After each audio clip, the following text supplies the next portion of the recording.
Prison violence escalates in Ecuador, raising fears of wider crisis. Ecuador is once again in the global spotlight as deadly violence inside its prisons continues to escalate. In recent days, clashes between rival gangs have left dozens of inmates dead and many more injured, marking yet another chapter in the country's worsening security crisis.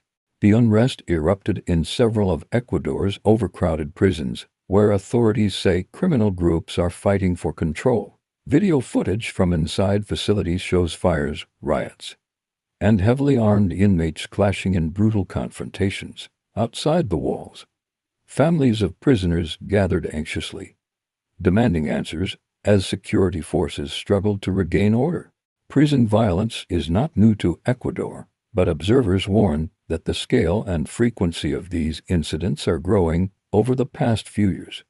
Hundreds of inmates have lost their lives in similar outbreaks.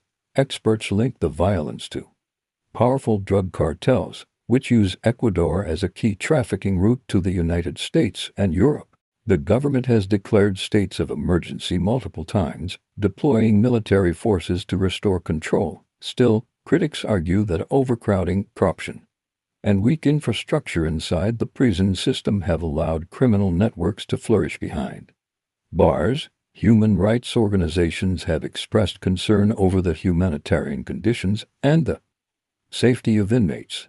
For many Ecuadorians, the violence inside prisons reflects a much larger problem: rising insecurity across the country.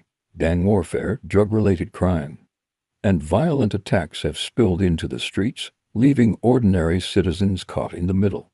As the crisis deepens, questions remain. Can Ecuador's government regain control of its prisons, or will these outbreaks continue to destabilize the nation for now? The escalating violence is a stark reminder of the growing influence of organized crime in South America and the urgent need for lasting reforms.